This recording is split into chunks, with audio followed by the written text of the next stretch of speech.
l'État a d'abord divisé avec la population. Une population qui a tenu à témoigner son attachement au président de la République Ali Bongo Ondimba pour tous les projets en cours de réalisation dans la province de Logoué-Maritime.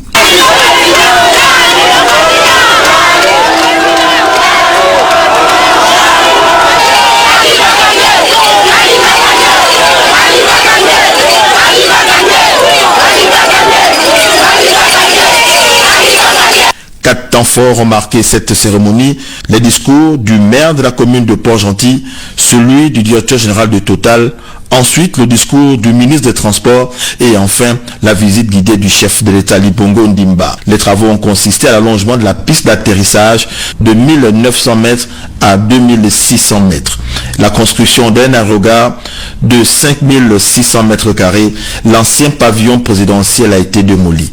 Ali Bongo Ondimba, président de la République, chef de l'État. C'était un grand moment pour la ville de Port-Gentil.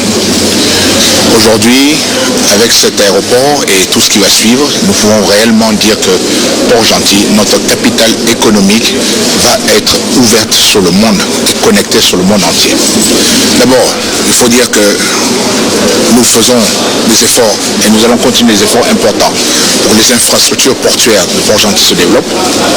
Port-Gentil a l'avantage d'être un site naturel, exceptionnel, pour un très grand port. Donc la connexion par la mer, mais vous savez vous-même qu'il y a la connexion par la terre, et aujourd'hui c'est la connexion par l'air. Autre projet réalisé, la construction de la clôture et d'un chemin de ronde autour de l'aéroport international de Port-Gentil, l'aménagement des voiries et des parkings. L'aéroport de Port-Gentil est un véritable bijou. Ali Bongo Ondimba, président de la République, chef de l'État.